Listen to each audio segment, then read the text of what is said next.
ശ്രീധരൻ, വയനാട് ലോക്സഭാ ഉപതെരഞ്ഞെടുപ്പ് കഴിഞ്ഞു. അവിടെ പ്രിയങ്ക ഗാന്ധി വമ്പിച്ച ഭൂരിപക്ഷത്തിൽ ജയിക്കുകയും ചെയ്തു. രാഹുൽ ഗാന്ധിക്ക് കിട്ടിയതിനെക്കാട്ടിലും വലിയ ഭൂരിപക്ഷത്തിലാണ് പ്രിയങ്ക ഗാന്ധി ജയിച്ചത്. പക്ഷേ അവിടെ BJPക്ക് ഒരു നേട്ടം ഉണ്ടായിട്ടുണ്ട്. നവ്യ ഹരിദാസ് ഒരു നേട്ടം ഉണ്ടാക്കിയിട്ടുണ്ട്. ക്രിസ്ത്യൻ മേഖലകളിലാണത് എന്നാണ് അറിയാനായിട്ട് സാധിക്കുന്നത്. എന്താണത്? പൊതുവേ കേരളത്തിൽ ഇപ്പോൾ കാണുന്നൊരു ട്രെൻഡാണ് ക്രിസ്ത്യൻ വിഭാഗം BJPയിലേക്ക് അടുക്കുന്നത്. പക്ഷേ വലിയ രീതിയിൽ പാലക്കാട് ഉപതെരഞ്ഞെടുപ്പിൽ സ്വാധീനിച്ചിട്ടില്ല. ശരിയായ വിലയിരുത്തലാണ് രാഷ്ട്രീയ പാർട്ടികൾ നടത്തുന്നത്.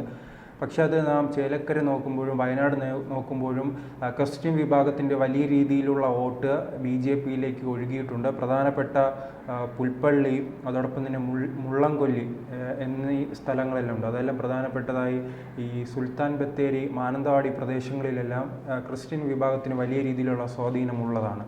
പ്രത്യേകിച്ച് അവിടെ ന്യൂനപക്ഷത്തിനാണ് സ്വാധീന മേഖലയുള്ള ഒരു മണ്ഡലമാണ് വയനാടെങ്കിലും കൂടുതലും മുസ്ലിം വിഭാഗത്തിനാണ് അവിടെ തങ്ങളുടെ സ്വാധീനം കൂടുതൽ. പ്രത്യേകിച്ച് മലപ്പുറത്തെ 3 മണ്ഡലങ്ങളുണ്ട്. ആ 3 മണ്ഡലങ്ങളും അതോടൊപ്പം തന്നെയാണ് ഈ വയനാട്ടിലെ 3 മണ്ഡലം, കോഴിക്കോടിലെ 1 മണ്ഡലം, അങ്ങനെ 7 മണ്ഡലങ്ങളാണ്. അതിൽ പല മണ്ഡലങ്ങളിലും ന്യൂനപക്ഷങ്ങൾക്കാണ് സ്വാധീനം. പ്രത്യേകിച്ച് ഈ ബത്തേരി മേഖലയിലേക്ക് വരുമ്പോൾ, സുൽത്താൻ ബത്തേരി മേഖലയിലേക്ക് വരുമ്പോൾ BJPക്ക് അനുകൂലമല്ലാതിരുന്നൊരു മണ്ഡലം കൂടിയാണ് അത്. കാരണം അവിടെ ന്യൂനപക്ഷങ്ങളാണ് കൂടുതൽ, പ്രത്യേകിച്ച് ക്രിസ്ത്യൻ ന്യൂനപക്ഷം. ആ ക്രിസ്ത്യൻ ന്യൂനപക്ഷ മേഖലയിലേക്ക് കടന്നു കയറാൻ ഇപ്പോൾ BJPക്ക് കഴിഞ്ഞിട്ടുണ്ട്. കഴിഞ്ഞ രാഹുൽ ഗാന്ധി നിന്നപ്പോഴും സുരേന്ദ്രനും ഇത്തരത്തിൽ വലിയ മുന്നേറ്റം ഉണ്ടാക്കുവാൻ കഴിഞ്ഞിട്ടുണ്ട്. കാരണം രാഹുൽ ഗാന്ധിക്ക് 70,000-80,000 വോട്ട് കിട്ടിയപ്പോൾ 2ാം സ്ഥാനത്ത് വന്നത് സുൽത്താൻ ബത്തേരി മണ്ഡലം മാത്രമാണ്. 2ാം സ്ഥാനത്ത് വന്നത് CPMൻ്റെ അന്ന് ആനി രാജയാണ്. അവർക്ക് 42,000 വോട്ട് കിട്ടിയപ്പോൾ K. സുരേന്ദ്രന് 35,000 വരെ വോട്ട് കിട്ടുന്ന ഒരു അവസ്ഥ ഉണ്ടായത്. എന്ന് പറഞ്ഞാൽ ഒരു 6,000-7,000 വോട്ടിൻ്റെ മാത്രം വ്യത്യാസമാണ് 2ാം സ്ഥാനവും 3ാം സ്ഥാനവും തമ്മിലുള്ളത്. പ്രത്യേകിച്ച് നാം എടുത്തു പറയേണ്ടത് അത് ക്രിസ്ത്യൻ മേഖലയാണ്. ആ ക്രിസ്ത്യൻ മേഖലയിൽ ഇത്തരം വലിയ മുന്നേറ്റം ഉണ്ടാക്കുവാൻ കഴിഞ്ഞു. ഇപ്പോൾ അതിന് സമാനമായ രീതിയിൽ തന്നെയാണ് നവ്യ ഹരിദാസും ഈ ക്രിസ്ത്യൻ മേഖലയിൽ മുന്നേറ്റം ഉണ്ടാക്കിയിരിക്കുന്നത്. ഇപ്പോൾ ക്രിസ്ത്യൻ മേഖലയായ 23 ബൂത്തുകളിൽ 2ാം സ്ഥാനം എത്തുവാൻ NDA സ്ഥാനാർത്ഥിയായി നവ്യ ഹരിദാസിന് കഴിഞ്ഞിട്ടുണ്ട്. കാരണം ഈ മുനമ്പം വിഷയവുമെല്ലാം വലിയ രീതിയിൽ ചർച്ചയാക്കുവാൻ ഇപ്പോൾ BJP ശ്രമം നടത്തുന്നുണ്ട്. അതോടൊപ്പം തന്നെയാണ് BJPയുടെ ഒരു പദ്ധതിയും അതാണല്ലോ. കേരളത്തിൽ ഭരണം പിടിക്കണമെങ്കിൽ ക്രിസ്ത്യൻ വിഭാഗത്തിൻ്റെ വലിയ പിന്തുണ ആവശ്യമാണ്. അതിനുള്ള പദ്ധതികളുമായി തന്നെയാണ് അമിത്ഷാ ഉൾപ്പെടെയുള്ളവർ പലതവണ ഇവിടെ എത്തി ബിഷപ്പുമാരെ കാണുന്നതും സഭാ നേതൃത്വവുമായി ചർച്ച നടത്തുന്നതെല്ലാം തുടർച്ചയായി കാണുന്നു. അതിൻ്റെ പ്രതിഫലം തന്നെ ആയിരുന്നു തൃശ്ശൂർ ഉൾപ്പെടെയുള്ള മണ്ഡലങ്ങളിലുണ്ടായ പല മണ്ഡലങ്ങളിലും ഈ ക്രിസ്ത്യൻ വിഭാഗങ്ങൾ അവർക്ക് എതിർപ്പുണ്ടായിരുന്നു. എന്തായാലും ഈ താമര ചിഹ്നത്തിൽ അവർ ആ മേഖലയിലേക്ക് തിരിഞ്ഞു നോക്കാത്തൊരവസ്ഥ ഉണ്ടായിരുന്നു. ഇപ്പോൾ അത് പതിയെ മാറ്റം വന്നു തുടങ്ങിയിട്ടുണ്ട്. അവരിലേക്ക് കടന്നു കയറാൻ BJP കഴിഞ്ഞിട്ടുണ്ട്. പ്രത്യേകിച്ച് കാസ ഉൾപ്പെടെയുള്ള സംഘടനകളുടെ നേതൃത്വത്തിൽ വലിയ രീതിയിലുള്ള പ്രവർത്തനമാണ് അവർ കാഴ്ചവെക്കുന്നത്. പ്രത്യേകിച്ച് ദേശീയത ഉയർത്തിയാണ് അവരുടെ പ്രവർത്തനങ്ങൾ പോകുന്നത്.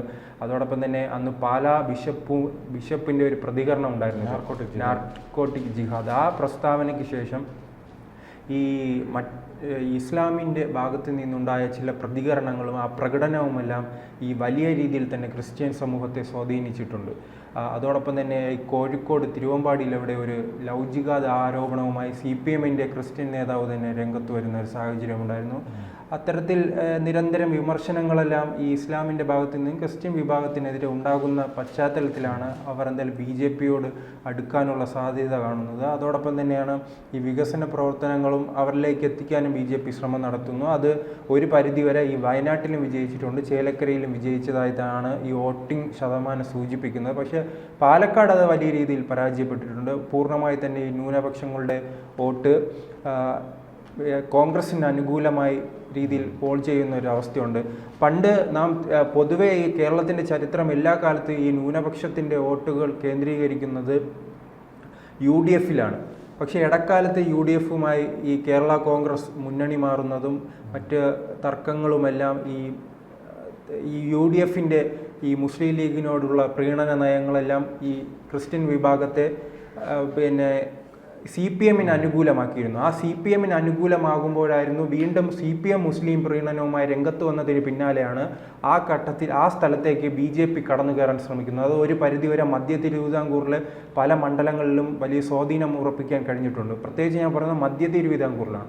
അവിടെയാണല്ലോ ഈ ക്രിസ്ത്യൻ വിഭാഗത്തിന് വലിയ സ്വാധീനമുള്ളത്. ആ സ്വാധീനം കൊണ്ട് തന്നെയാണ് ഇപ്പോൾ പല നേതാക്കളെയും BJPക്ക് തങ്ങളിലേക്ക് എത്തിക്കാൻ കഴിഞ്ഞിട്ടുണ്ട്. ഇപ്പോൾ PC ജോർജ് ആയാലും ഷോൺ ജോർജിൽ ഭാവിയിലേക്ക് BJPക്ക് വളരെയധികം മുതൽക്കൂട്ട് ഉണ്ടാകുന്ന ഒരു നേതാവാണ്. അദ്ദേഹമല്ല ഇപ്പോൾ തന്നെ പിണറായി വിജയനെതിരെയുള്ള പല അഴിമതി ആരോപണങ്ങൾ ഉൾപ്പെടെയുള്ള സംഭവങ്ങളും മുനമ്പം വിഷയവുമെല്ലാം ഈ കത്തി നിന്ന സമയത്തെല്ലാം അദ്ദേഹം BJPക്ക് അനുകൂലമാകുന്ന ഒരു സ്ഥിതി ഉണ്ടാക്കുന്ന രീതിയിലേക്ക് പോയിട്ടുണ്ട്. ഇനി അത് പലപ്പോഴും അങ്ങനെയാണല്ലോ. കേരളത്തിൽ BJPക്ക് അധികാരത്തിൽ വരണമെങ്കിൽ ക്രിസ്ത്യൻ വിഭാഗത്തിൻ്റെ വോട്ട് നേടിയാൽ മാത്രമേ സാധിക്കുകയുള്ളൂ. അതുകൊണ്ട് തന്നെയാണ് ഇപ്പോൾ ജോർജ് കുര്യൻ ഉൾപ്പെടെയുള്ളവർക്ക് കേന്ദ്രമന്ത്രി സ്ഥാനം നൽകുന്നു. മുൻപും അത്തരത്തിൽ അൽഫോൺസ് കണ്ണന്താനത്തിന് നൽകുന്നു. അതോടൊപ്പം തന്നെ ജേക്കബ് തോമസ് അങ്ങനെ എന്തോ ഒരു IPS ഉദ്യോഗസ്ഥരെയെല്ലാം BJP തങ്ങളുടെ പാളയത്തിലേക്ക് എത്തിക്കുന്നു. അങ്ങനെ വലിയ പ്രവർത്തനവുമായാണ് മുന്നോട്ട് പോകുന്നത്. അത് വയനാട്ടിൽ വിജയിക്കാൻ കഴിഞ്ഞിട്ടുണ്ട്. പ്രത്യേകിച്ച് പ്രിയങ്ക ഗാന്ധിയെ പോലെ ഒരു ദേശീയ നേതാവ് മത്സരിക്കുമ്പോഴാണ് ക്രിസ്ത്യൻ സമൂഹം ഈ BJPക്ക് വോട്ട് ചെയ്തത് എന്നതും നമ്മെ അത്ഭുതപ്പെടുത്തുന്ന കാര്യം. വിഷയം തന്നെയാണല്ലേ പ്രധാനപ്പെട്ട കാര്യം. മുൻപം വിഷയം അല്ല, അത് ഈ സംഘടനയുടെ വളർച്ചയായിരിക്കും എനിക്ക് തോന്നുന്നത്. കാരണം മുനമ്പം വിഷയം മുൻപുണ്ടായിരുന്നില്ലല്ലോ. K. സുരേന്ദ്രൻ മത്സരിക്കുമ്പോഴും ഈ ക്രിസ്ത്യൻ മേഖലയിൽ വോട്ട് ലഭിച്ചിരുന്നു. ആ വോട്ട് തന്നെയാണ് BJPക്ക് വീണ്ടും നിലനിർത്താൻ കഴിഞ്ഞിരിക്കുന്നു എന്നതാണ് ഇതിൽ ഏറ്റവും പ്രധാനപ്പെട്ട കാര്യം. മുനമ്പം വിഷയവുമായി ബന്ധപ്പെട്ട് അത് സ്വാധീനമുണ്ടെങ്കിലും മുൻപ് ലഭിച്ച വോട്ടുകൾ വീണ്ടും തിരിച്ചെത്തിക്കാൻ അവർക്ക് കഴിഞ്ഞിട്ടുണ്ട്. പ്രത്യേകിച്ച് നമുക്ക് ആ മാനന്തവാടി സുൽത്താൻ ബത്തേരി മേഖലയിൽ പോകുമ്പോൾ അറിയാം BJPക്ക് പഞ്ചായത്ത് പ്രസിഡന്റുമാരും അതോടൊപ്പം തന്നെ മണ്ഡലം കമ്മിറ്റി അംഗങ്ങൾ, പഞ്ചായത്ത് സമിതി കമ്മിറ്റി അംഗങ്ങൾ ഉൾപ്പെടെ ന്യൂനപക്ഷങ്ങൾ, പ്രത്യേകിച്ച് ക്രിസ്ത്യൻ വിഭാഗത്തിൽ നിന്നും നേതൃത്വ നിരയിൽ തന്നെ ആളുകൾ പ്രവർത്തിക്കുന്ന ഒരു കാഴ്ച നമുക്ക് കാണാൻ കഴിയും. അതെന്തായാലും വോട്ടാക്കി മാറ്റുന്നു. അത് വരുന്ന തെരഞ്ഞെടുപ്പിൽ, പ്രത്യേകിച്ച് തദ്ദേശ സ്വയംഭരണ തെരഞ്ഞെടുപ്പിലും നിയമസഭയിലും അത് BJPക്ക് ഗുണം ചെയ്യാനുള്ള സാധ്യതയുണ്ട്. പ്രത്യേകിച്ച് കോട്ടയം പോലുള്ള മണ്ഡലം, കോട്ടയം, പത്തനംതിട്ട മണ്ഡലങ്ങളിലെല്ലാം വരുന്ന ഈ ട്രെൻഡാണ് കാണുന്നതെങ്കിൽ പല പഞ്ചായത്തുകളിൽ ഭരണത്തിലെത്താനും മുനിസിപ്പാലിറ്റി ഉൾപ്പെടെയുള്ളവയിൽ വലിയ മുന്നേറ്റം ഉണ്ടാക്കുവാനും BJPക്ക് സാധിക്കും. അതോടൊപ്പം പക്ഷേ ഇതിനു മുമ്പ് അത് BJPയുടെ തന്ത്രങ്ങളായിരുന്നു. അത് നമ്മുടെ കിഴക്ക് പ്രദേശങ്ങളുണ്ടല്ലോ, മിസോറാം ഉൾപ്പെടെയുള്ള പ്രദേശങ്ങളിലായിരുന്നു ക്രിസ്ത്യൻ വിഭാഗം കേരളത്തിന് സമാനമായ രീതിയിൽ തന്നെ അവിടെ ഉണ്ടായിരുന്നത്. അവിടെയെല്ലാം BJP വളരെ മുന്നേറ്റം ഉണ്ടാക്കാൻ കഴിഞ്ഞു. അവിടെയെല്ലാം ഭരിക്കുന്ന ഒരു സാഹചര്യമുണ്ട്. അതോടൊപ്പം തന്നെ ഗോവയും ഇത്തരം ഈ ന്യൂനപക്ഷങ്ങൾ കേന്ദ്രീകൃതമാണ്. പ്രത്യേകിച്ച് ക്രിസ്ത്യൻ വിഭാഗത്തിന് വലിയ സ്വാധീനമുള്ള പ്രദേശമാണ്. BJP ഇപ്പോൾ 10-15 കൊല്ലമായി ഭരിക്കുന്നു. അതിന് കേരളത്തിലെ അന്ന് അമിത്ഷാ വരുമ്പോഴും ചോദിക്കുന്നു, ഈ കേരളത്തിലെ ന്യൂനപക്ഷം തങ്ങൾക്ക് വോട്ട് ചെയ്യില്ലെന്ന് BJP നേതാക്കൾ തുറന്നു പറയും, ഞങ്ങൾക്ക് അവർ വോട്ട് ചെയ്യും. അപ്പോൾ ഈ അമിത്ഷാ ഉൾപ്പെടെയുള്ളവർ ചൂണ്ടിക്കാട്ടുന്നത് ഈ ഗോവയും അതോടൊപ്പം തന്നെ ഈ കിഴക്കൻ പ്രദേശങ്ങളെല്ലാമാണ്. അവിടെയെല്ലാം ജനങ്ങൾക്ക് വോട്ട് ചെയ്യാമെങ്കിൽ എന്തുകൊണ്ട് ഇവിടെ BJPക്ക് ക്രിസ്ത്യാനികൾക്ക് വോട്ട് ചെയ്യാൻ എന്താണ് ബുദ്ധിമുട്ട് എന്ന രീതിയിൽ നേതാക്കളുടെ ചോദ്യം ഉന്നയിച്ചിട്ടുണ്ട്. അതെന്തായാലും ഒരു പരിധിവരെ മധ്യ തിരുവിതാംകൂറിൽ ഈ BJPയുടെ തന്ത്രങ്ങൾ ബലിക്കുന്നുണ്ട്. പക്ഷേ ഈ തിരുവനന്തപുരം ഉൾപ്പെടെയുള്ള പ്രദേശങ്ങളിൽ ഇനിയും അത് BJP ആ മേഖലയിലേക്ക് കടന്നു കയറേണ്ടിയിരിക്കുന്നു, ആ വിഭാഗത്തിലേക്ക് കടന്നു കയറേണ്ടിയിരിക്കുന്നു. പക്ഷേ അതിനെല്ലാം ഒരു ഊർജം നൽകുന്നതാണ് ഈ വയനാട്ടിലെ തെരഞ്ഞെടുപ്പ്. ഏറ്റവും ശ്രദ്ധേയമായ ദേശീയ തലത്തിൽ തന്നെ ചർച്ചയായ ഒരു തെരഞ്ഞെടുപ്പാണ്. പ്രിയങ്ക ഗാന്ധിയാണ് മത്സരിക്കുന്നത്. പ്രിയങ്ക ഗാന്ധി അറിയാലോ, അവരെ ഇപ്പോൾ വലിയ രീതിയിൽ തന്നെ ഈ ന്യൂനപക്ഷ മേഖലയിൽ നിന്നും അംഗീകാരം ലഭിച്ചിട്ടുണ്ട്. അതുകൊണ്ട് അങ്ങനെ ഒരു പ്രത്യേകിച്ചൊരു മേഖലയില്ലാന്ന് തോന്നുന്നു. അതുകൊണ്ടാണ് ഈ പോളിംഗ് കുറഞ്ഞിട്ട് പോലും 4 ലക്ഷത്തിലധികം വോട്ട് നേടി അവർക്ക് വിജയിക്കാൻ കഴിഞ്ഞു.